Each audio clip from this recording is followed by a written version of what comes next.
Alright, no, so from here situated ho tayo ngayon, medyo nakaupo na ho tayo sa platform or sa ano, sa bench, no, ito oh. Yan.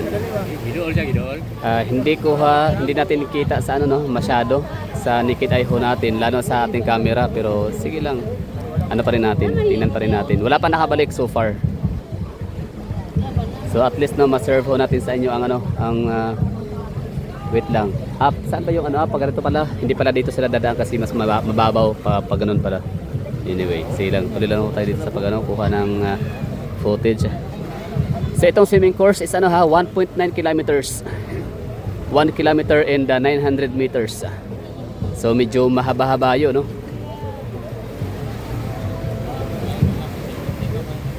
Nana sa kao.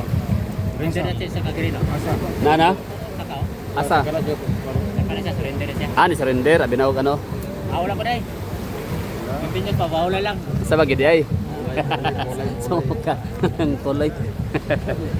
Tikyos ang tol, tikyos. Mali. Tutorial ka, makaya pa? Kaya pa. Ganda pala ng ano dito, positioning. Sana dito tayo kanina. Pero sige lang, hindi pa huli. Wala pa yung nakabalik, no? Dito lang ano, balik. Wala pa lagi. Asa ilang ano? Nakabagang duot. Sige, zoom in ho natin. Ha? Wala ka tayo?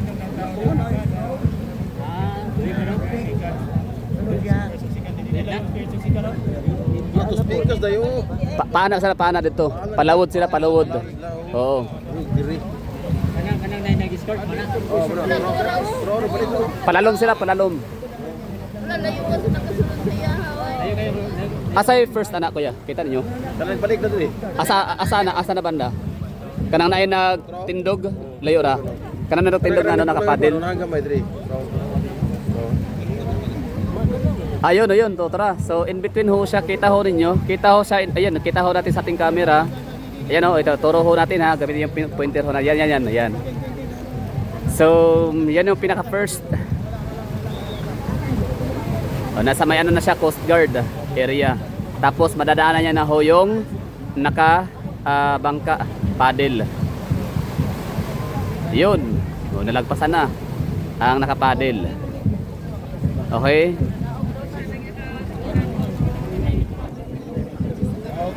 Okay, pinababa na lahat. Wait lang. Ayun oh. So, tanaw ho pa rin naked eye tsaka sa ano natin sa ating camera, kuha ho natin yung ano pinaka first, yan po yung ano pinakauna, tapos yung kanyang may dalawang nakasunod sa kanya, no. Medyo close yung fight, tingnan ho natin ha. Yan oh, merong ano second and third. Hanapin ho natin. Medyo close. Wait lang, ba't nawala? Lang ha. Natabunan pala yung ano, yung dalawang ano nakasunod sa first. Okay, hanapin yung first, ano. Yung first yan, ulit. One more. So, yun yung first. Tapos yung pangalawa at pangatlo, yun, ang second and third ay ano ha, talagang sabay ho talaga sila. So, hindi sila malungkot, no. So, the more the merrier. Yan, dalawa yan sila, second and third. Okay, balik tayo sa first. Yan.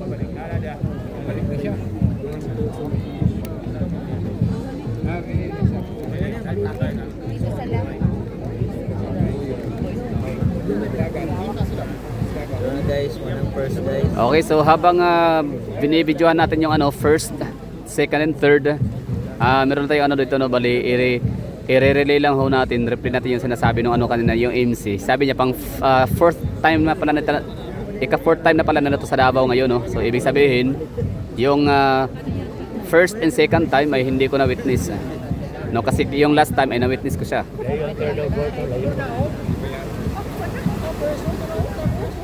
First, kabalik na siya.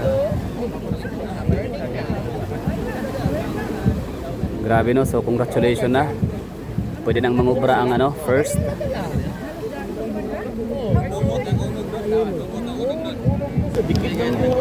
Grabe, napaka-close ng fight. Oo. Yung first talagang ano no, sinundan talaga ng dalawa. Yan oh, yan. O, di ba? Tsaka yung ano, pang fourth meron din. Ang third ga ilog oh. Yan na, oh, first. Tapos may second. Upat na sila, upat, di ba? Oh, nagdikit din sila oh. Ang isa oh, first. Ang first siya isa na gagawin. Ang second and third nag-ilog ko raw.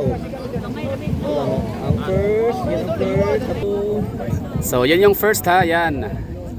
Ito na yung pinaka-zoom in ng ano natin camera. First honor.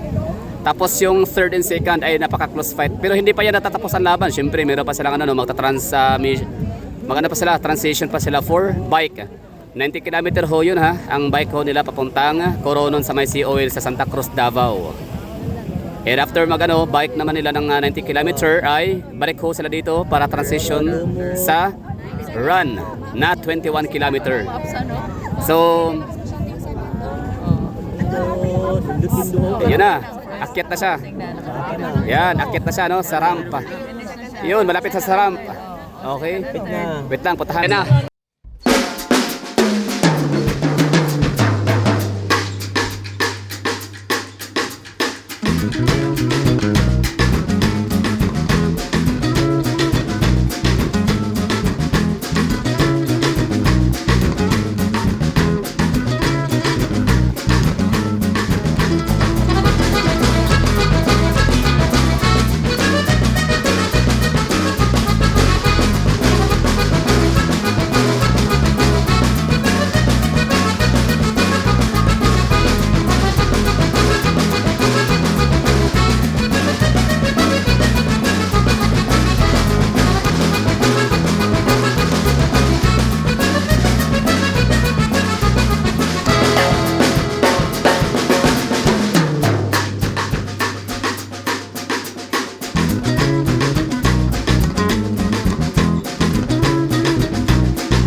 So, ito na yung number 4 and 5.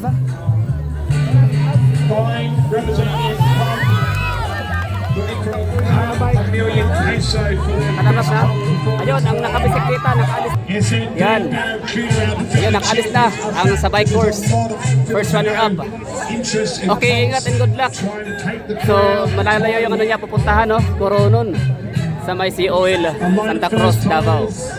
Our biggest country outside of the Philippines is Japan, which is So abangan natin yung ano, second and third na transition sa bike. France, Germany, a lot of our Asian family as well from the Ironman family are here.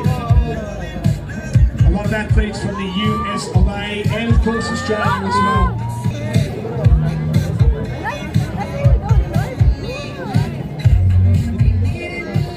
Pretty steep little climb from water level. So grabe ang tagal nakasunod ng ano, pangalawa, pangatlo sa ano, transition na tagalan.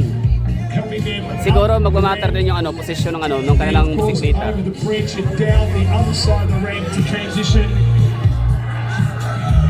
Ayun, pangilan na to? Pangwalo. Ayun na, ang mga bisikleta no. Yan, sabay-sabay sila. Parang bike dito din. Ayun. Grabe, ang saya na. Ayun. Naputi to no? Never na pan. Kano? Puti. Una pa na to no? So first pa na to na white.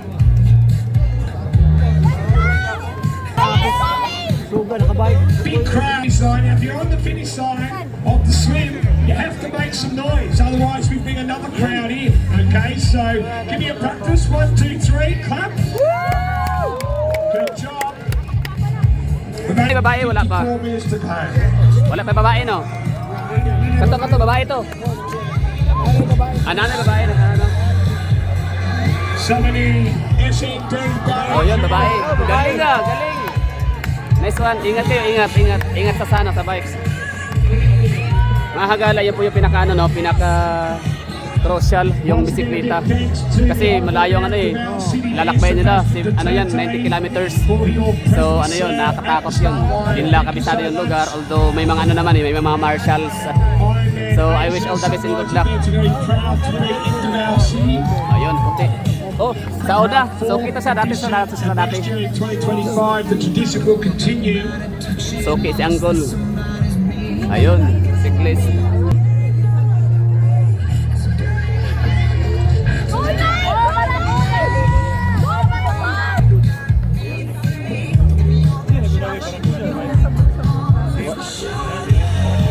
Wabok balo.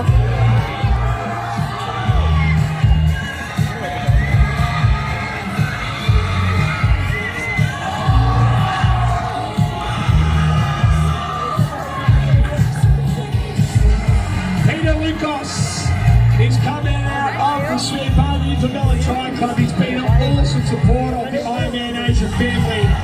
What up, Pete? Edge into transition for the first time. And this coastal road is now going to play host to our cycle Bright Lake bike course. And of course on the other side we have our Hoka run course, also on the coastal road. One of those scenic roads in Davao. It's home of the Ironman 70.3 course.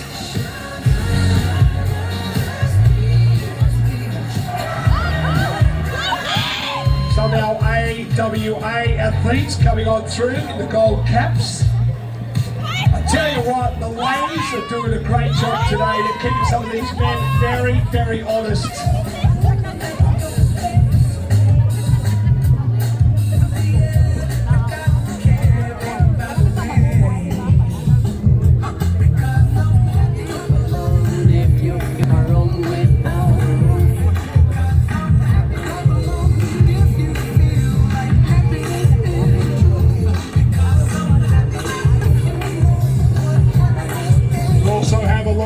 Athletes from the nation of India racing today as well. Another part of our Ironman Asia family, including also Malaysia, Thailand, Korea, Japan, Vietnam, and of course the Philippines, a big part of the Ironman Asia family. Places in Subic Bay, of course, Cebu, Bohol as well. So yun na nga no, okay na tayo doon. Ang mahalaga ay nakita ho natin yung mga triathletes no, na natapos sila yung kailang pinaka first course na swimming. And yun, nakita ho natin yung basta more or less no, mga 10. First 10 ay mga Pilipino. Tapos tsaka pa nagkaroon ng puti or ano, mga foreigner. So, tas may mga babae din no. So, yun lang. Siyempre tayo mga taga Davao. Siyempre 'di ba, laging hiling ho natin, wish ho natin 'yan, dasal na sana maging okay ang event na 'to. Hindi lang para sa ano no, para sa mga athletes kundi sa triathletes, kundi para sa lahat. Siyempre ano 'yan eh, honor and pride 'yan no ng Davao na very successful yung mga ginaganap na gaya nitong mga event. So, napakalang ano, international big event no. So talagang dito ginanap sa Davao. At saka hindi lang siya isang beses no, pang-apat na pala sabi ng MC, narinig ko kanina. So I thought na pangalawa pa lang. So yun no, so meron pa silang ano, bubunuin yung mga nakapagtapos sa swimming course ng 1.9 kilometers. Meron na bike course na 90 kilometers. Ang layo nun. Papuntang ano, Coronon, Sea Oil, Santa Cruz, Davao. So ingat ho kayo, ingat.